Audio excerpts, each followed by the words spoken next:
Hello guys, मैं हूं अखिलेश और आज हम सिर्फ रिव्यू नहीं करने वाले। आज हम करने वाले हैं साजिद नाडियाडवाला और विशाल भारद्वाज की फिल्म ओ रोमियो का प्रॉपर सिनेमैटिक पोस्टमार्टम। सर, ये तो टट्टी है।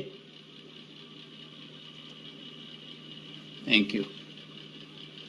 और बाय गॉड, विशाल भारद्वाज जी ने जो माल फूक के ये फिल्म लिखी है उसके लिए उनको 21 तोपों की सलामी तो बनती है। सच बोलूं तो इतना कंफ्यूज, क्रिंज और टोनली ब्रोकन स्क्रीन प्ले मैंने आज के टाइम में बहुत कम ही देखा है। इस फिल्म के सामने इंस्टाग्राम और टिकटॉक की चप्पल छाप इन्फ्लुएंसर्स की रील्स भी आपको ऑस्कर वर्दी कंटेंट लगेगी। सबसे पहले ये नैरेटिव सेल किया गया कि ये फिल्म मुंबई के ड्रेडेड गैंगस्टर हुसैन उस्तरा की कैरेक्टर से लूजली इंस्पायर्ड है। फिर जैसे ही लीगल इश्यूज की हवा चलने लगी, मेकर्स ने अचानक से यूटर्न ले लिया। ये बायोपिक नहीं है, ये लूजली इंस्पायर्ड फिक्शन है। और इतना डर कि फिल्म शुरू होने से पहले ही 5 मिनट का लंबा चौड़ा डिस्क्लेमर ठोक दिया। वो डिस्क्लेमर कम और टर्म इंश्योरेंस का फॉर्म ज्यादा लग रहा था। 3 घंटे की फिल्म और कहानी बिना सर पैर की, ओवर स्ट्रेच और अननेसेसरीली ड्रैग्ड। ये फिल्म आसानी से 2 घंटे में निपट जाती, लेकिन आजकल लंबी चौड़ी फिल्म्स का जो ट्रेंड चला है उस पे राइड करने का मेकर्स का जो डिसीजन था वो शायद गलत हो गया। और एक्शन, भाई एक्शन के नाम पे जो चीप, गोर और क्रिंज वायलेंस दिखाया गया है ना, क्लियरली एनिमल, मार्को और बाकी सारी कोरियन फिल्म से इंस्पायर्ड लगता है, but without soul, without craft, without impact. इस फिल्म का एक्शन इतना चप्पल छाप है कि गदर 2 और बागी 4 जैसी फिल्म के आप फैन हो जाएंगे। अब सबसे शॉकिंग पार्ट पे आते हैं। विशाल भारद्वाज एक ऐसे फिल्म मेकर जिन्होंने शेक्सपियर एडेप्शन को इंडियन सिनेमा में आइकॉनिक बना दिया था। मकबूल, ओमकारा, हैदर, इन फिल्म्स में writing, atmosphere, character arc, music, ये सब टॉप नॉच था। उनका सिनेमा लेयर्ड होता था, इमर्सिव होता था। लेकिन रंगून के बाद विशाल भारद्वाज जी किस ट्रैक पे चले गए ये भगवान ही जाने।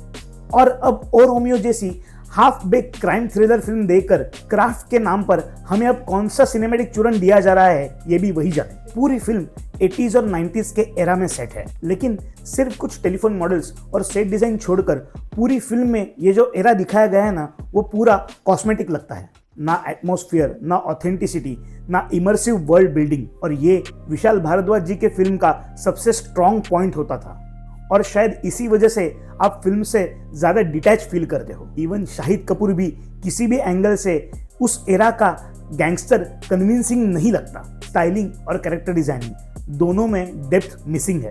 म्यूजिक की बात करें तो विशाल भारद्वाज जी की फिल्म का म्यूजिक हिस्टोरिकली स्टोरी टेलिंग का एक बैकबोन रहा है। ओमकारा में बीड़ी जले ले जैसे गाने हो या हैदर के झेलम या बिस्मिल जैसे गाने, ये सारे के सारे जो गाने हैं ना, वो नैरेटिव को पुश करते हैं। सैडली ओ रोमियो में एक भी ऐसा यादगार गाना हमें सुनाई नहीं देता। ना आइकॉनिक, ना इम्पैक्टफुल, ना रिपीट वैल्यू। फ्रैंकली स्पीकिंग, ये फिल्म ना तो पूरी गैंगस्टर की बायोपिक लगती है, ना ही फिक्शनल क्राइम थ्रिलर। ये बस इन दोनों जॉनर्स में फिट होने की एक कंफ्यूज्ड कोशिश करती है और उसमें मिजरेबली फेल हो जाती है। परफॉर्मेंसेस की बात करें तो शाहिद कपूर, नाना पाटेकर और तृप्ति डिमरी, इन तीनों ने अपना 100% दिया है। लेकिन अगर स्क्रिप्ट ही वीक हो तो परफॉर्मेंस चाहे जितना भी शानदार या स्ट्रांग हो, वो यादगार नहीं रहता।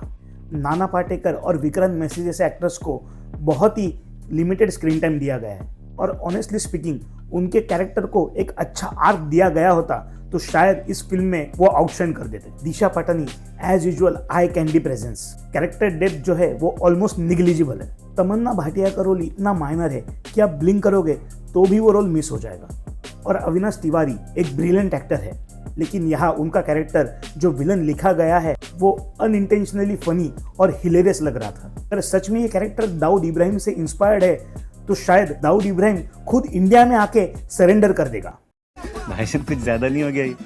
मतलब कुछ भी। फिल्म की एक और बात जो मुझे प्रॉब्लमेटिक लगी वो थी राहुल देशपांडे जी की कास्टिंग। राहुल देशपांडे जी जो लीजेंडरी क्लासिकल सिंगर पंडित वसंतराव देशपांडे जी के पोते हैं और खुद राहुल देशपांडे जी भी बहुत अच्छे गायक हैं। इसके साथ साथ जो लोग मराठी आर्ट या मराठी ड्रामा फॉलो करते हैं उन्हें पता है राहुल देशपांडे जी की एक्टिंग की रेंज कैसी है और वो कैसे डिसेंट एक्टर है।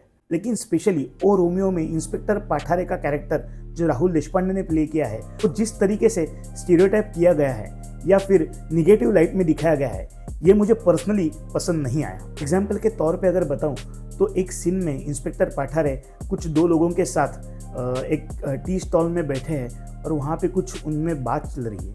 उनमें से एक बंदा इंस्पेक्टर पाठारे को, जो कैरेक्टर राहुल देशपांडे ने प्ले किया है, उनको एक लड़कियों की एल्बम दिखाता है और उस एल्बम में हर एक लड़की के डिटेल्स वो बताता रहता है। और उसके बाद इंस्पेक्टर पाठारे उसको बताता है कि यार ये क्या दिखा रहा है, मुझे तो एक बीवी चाहिए। और ये बताते वक्त वो उनके लेजेंडरी सिंगर जो पंडित वसंतराव देशपांडे जी है, उनके कुछ गाने मतलब गाने वो गा कर दिखाते हैं और बताते हैं मुझे कैसी बीवी चाहिए।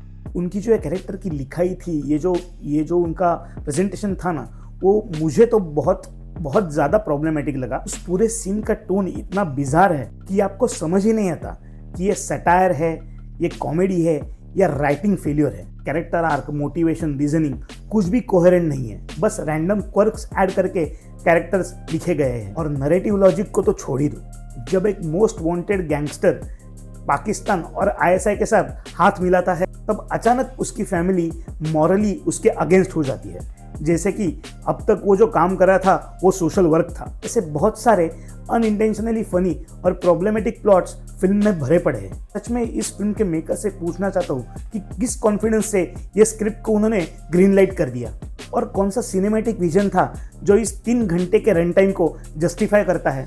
ओवरऑल ओ रोमियो एक डिसअपॉइंटिंग और टोनली कंफ्यूज फिल्म है जो ऑडियंस का पेशेंस नहीं टेस्ट करती, उन्हें टॉर्चर करती है। अगर आप विशाल भारद्वाज जी के क्लासिक फिल्म्स के फैन हो तो ये फिल्म आपको जरूर हर्ट करेगी, क्योंकि एक्सपेक्टेशन और आउटपुट के बीच का फासला बहुत ज़्यादा है। तो ये था मेरा brutally honest take on O Romeo. आपने फिल्म देखी है या देखने का प्लान है, कमेंट्स में अपने ओपिनियन ड्रॉप करना मत भूलना।